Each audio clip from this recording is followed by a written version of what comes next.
Hi there, this is Fatima with the Twirling Feathers. If you are new here, welcome. I'm so glad you found our page. I want to show y'all, I've had a lot of questions on what are my main supplies or what are my main tools that I have when I'm crafting. What can I not do without? So I'm here to show you my main stuff that I pretty much use all the time when I'm painting, crafting, creating. So I want to show them to you because, like I said, I get a lot of questions, so it's easier for me to just show it to you. So let me start with this. Okay, so I'm always talking about Dixie Belle wax. So this is it right here. I love this. I use this all the time.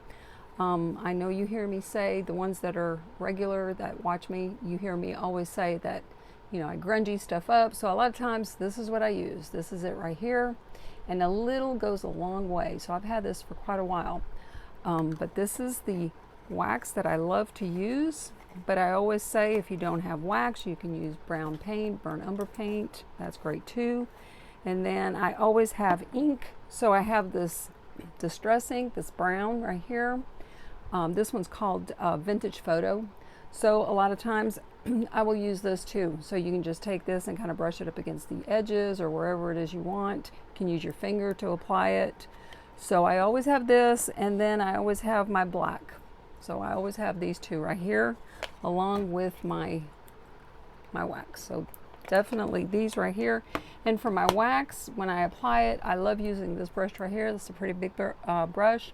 I dab it on and then I wipe it off on a cloth, but I love using this brush right here. So that's my favorite wax and ink. That's a must have. So for my varnish, I talk about this all the time. I love this varnish right here. I've been using this for a long time. I love using the satin. There's also glossy and there's also the flat, but I like using the satin. This is the one I usually use. I use this a lot on my ornaments, my glass ornaments that I paint. So I paint, people ask me all the time what I use to paint on my glass ornaments. I've been doing it for years and I've never had any complaints or problems with the paint ever coming off. So I paint with acrylic paints on my ornaments, my glass ornaments. And then once my acrylic paint is nice and dry, I go over it with just a light coat of this sealer right here.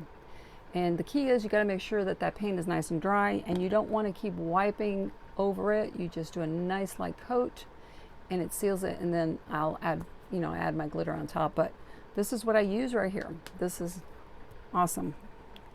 And then for applying my decoupage and other pieces of paper that I'm applying onto something, I love using this clear glue, this Elmer's glue. I use Mod Podge also, but this is the one I always have. Every time I go to the store and I see these, I'll pick it up because it's only like, I think it's only like $1. But this works so well. This also gives you a nice crackle finish. So I've used this too to create the crackle. I've used all sorts of different crackle solutions. This one has given me the best looking crackle between all the rest of them. So I love this glue. I use this glue all the time. So this is another one that I have that I use. That is a must.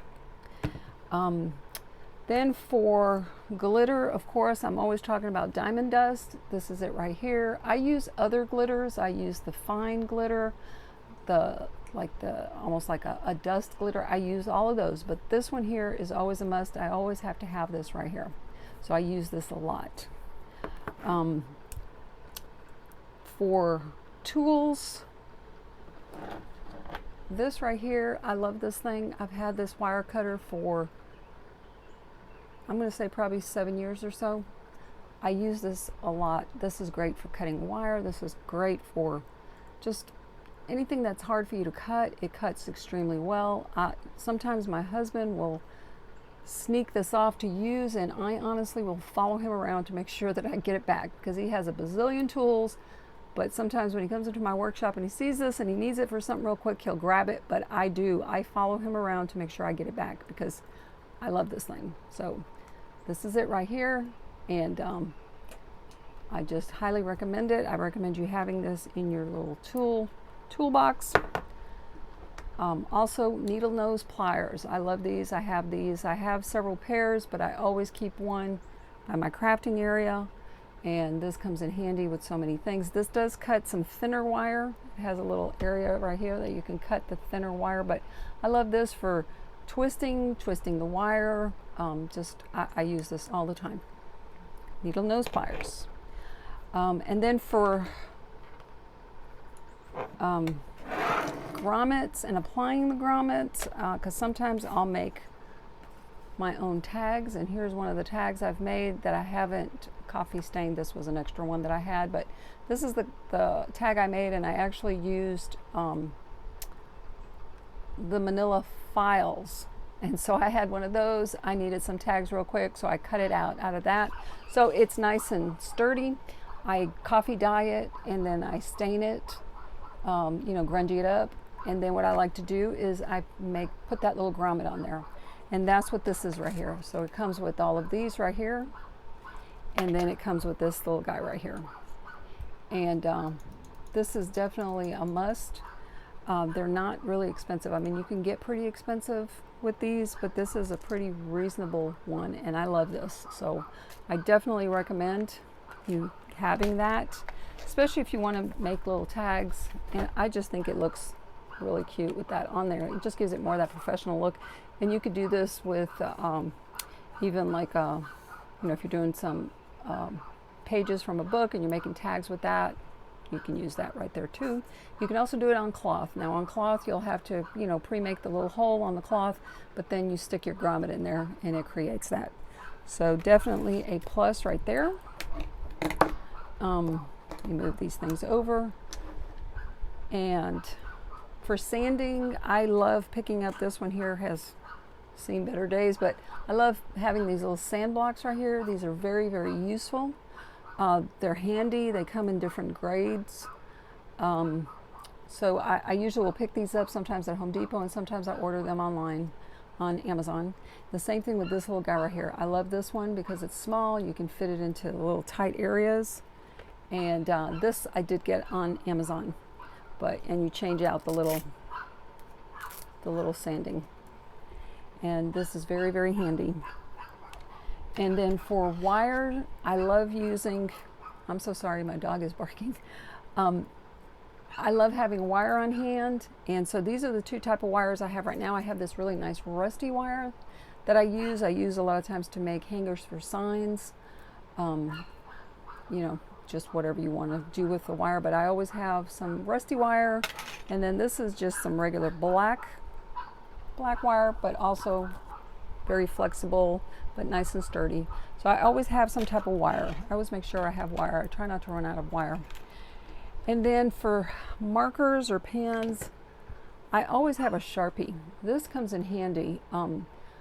At Christmas time, if I'm using berries on something and the berry gets nicked, and sometimes you'll see that white on that berry because it's styrofoam, I'll go in with my black Sharpie and just color that in, and it blends it right in and you don't even see it. So this is very handy for that. So I keep this, and obviously you can use it for other things, but I do always try to keep a nice Sharpie with me. And then this one here is a fine one. It's a fine line one. And this one here I've used to do details on a picture that I'm doing. I've showed that in the past where, I extend the eyelashes on a print, or I extend the whiskers on. I was doing a rabbit, so I extended the whiskers and the eyelashes, and just to make it more whimsical. And this little fine marker is very, very good for that. And obviously you can use it for other things too. But yes, definitely a fine marker. And then of course, last but not least, my glue gun. You've got to have a good glue gun. This one here, I have learned that if I don't plug it in directly into a wall socket, it's not going to heat up the right way. So in the past, when I've done some videos where I was gluing something, I had it hooked up to an extension cord, which it does not like that. It will take a long, long time to heat up. So I always try to stick it directly into a wall socket. But I love, and this one's kind of had its wear and tear, but I love the ones that are cordless, and this one will last a little while, especially when you have it plugged into the wall. When I redo my scarecrow girl that's over by my chicken coop, I will charge it in here and I will take it over where my chicken coop is, and I will use it over there, you know, for a little while before it starts to where I need to put it back in the charger. But definitely I recommend one of these. This one was not really that expensive. I bought it on Amazon, and I want to say it was less than $20, I think, because I've had it for quite a while. I think this one's called Sure Bonder. And yeah, and but anyway, yes, definitely a really good glue gun. So obviously there's more stuff that I use and more stuff that I love, paints and brushes and all sorts of stuff, but these are the things, and obviously a good pair of scissors, a good sharp pair of scissors. But obviously these are the things that I always reach for, that I'm always using pretty much on a day-to-day level. So anyway, I just wanted to make this video for y'all so that y'all could get an idea of the stuff that I use every day, and I hope that that helps you and that kind of gives you at least a little insight, so as you're out and about and you see stuff that you think, you know what, I'm going to start me a little toolbox or a little area where I'm going to keep all this stuff, so I know that all this stuff is handy and that I have. So anyway, I hope you find this useful, and I hope you all are having a wonderful day, and I will talk to you soon.